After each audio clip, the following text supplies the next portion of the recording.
దేశవ్యాప్తంగా ఫిబ్రవరి 12వ తేదీన కార్మిక వర్గం యావత్తు సమ్మెలో పాల్గొవాలని అఖిలపక్ష 11 కార్మిక సంఘాలు పిలుపిచ్చాయి. 4 లేబర్ కోడ్లు వచ్చాయి, 29 కార్మిక చట్టాలు రద్దయ్యాయి. ఇందులో పారిశ్రామిక సంబంధాల కోడ్ అనేది చాలా ముఖ్యమైనటువంటిది.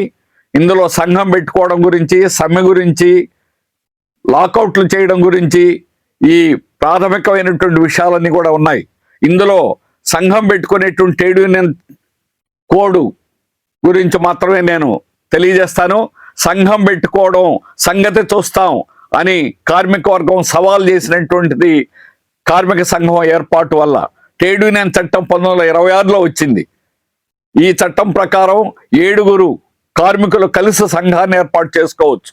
అట్లాగే రాజ్యాంగం ఆర్టికల్ 19 ప్రకారం రైట్ టు అసోసియేషన్, సంఘం ఏర్పడడానికి ప్రాథమిక హక్కుగా ప్రజాస్వామ్యంలో గుర్తింపు అనేది ఉంది. దీనివల్ల ఎవరైనా సంఘాలు పెట్టుకోవడానికి అవకాశం అనేది ఉంది. కానీ కార్మిక వర్గానికి ఈరోజు ఆ హక్కు లేకుండా చేసేదానికి కుట్రబన్ని పారిశ్రామిక సంబంధాల కోడ్ అనేది తీసుకొచ్చింది. ఇందులో 7 ఉన్నటువంటి సంఘం రిజిస్ట్రేషన్ని 100 మందికి పెంచింది. ఎన్ని రోజుల్లో రిజిస్ట్రేషన్ చేయాలి అనేటువంటి నిబంధన ఉంది. 45 రోజుల్లో రిజిస్ట్రేషన్ పూర్తి కావాలి. కానీ అటువంటి నిబంధనను ఎత్తేసింది. ఎన్ని రోజులైనా జాప్యం చేయడానికి లేబర్ అధికారికి అవకాశం కల్పించింది. దీనివల్ల రాబోయే కాలంలో ఎన్ని సంవత్సరాలైనా సంఘం రిజిస్ట్రేషన్ కాకపోతే అడిగే హక్కు అనేది కార్మిక సంఘాలకు లేకుండా చేసింది. అంతకంటే ప్రమాదకరమైంది, ఉన్న సంఘాలని కూడా రద్దు చేయడానికి కూడా రిజిస్ట్రార్కి అవకాశం అనేది కల్పించింది. లేబర్ కోడ్లను అమలు చేయడం సంతృప్తికరంగా లేదు అని భావిస్తే ట్రేడ్ యూనియన్ అధికారి దీన్ని రద్దు చేయడానికి అవకాశం అనేది కలిగింది.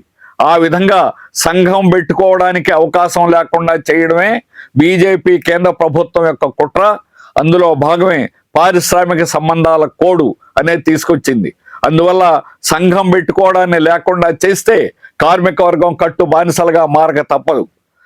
ఇప్పటి వరకు గర్వంగా తలెత్తుకొని పనిచేసే కార్మిక వర్గం, సర్వ సంపదలు సృష్టించే కార్మిక వర్గం బానిసలుగా మారితే ఎలా ఉంటుందో పరిస్థితి అనేటువంటిది మనం ఆలోచించాల. అందుకనే ముందే మేల్కోవాలి.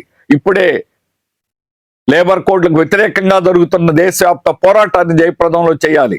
సంఘంలో ఉన్నా లేకపోయినా యావత్ కార్మిక వర్గం సంఘాలు పెట్టుకోవడానికి అవకాశం ఉండేటువంటి పరిస్థితి మారిపోతుంది. అందుకనే లేబర్ కోడ్లు రద్దు అయ్యేదాకా మనం పోరాడాలి. ఫిబ్రవరి 12వ తేదీన సమ్మె జయప్రదం చేయాలని సిఐటియు దేశవ్యాప్తంగా అన్ని కార్మిక సంఘాలతో కలిసి పోట్లాడుతూ ఉంది. సిఐటియు దేశవ్యాప్తంగా ఈ సమ్మెకు పిలుపిచ్చింది. అందుకని సిఐటియు ఇచ్చేటువంటి పిలుపుని యావత్ కార్మిక వర్గం కూడా పాల్గొవాలని కోరుతున్నాం.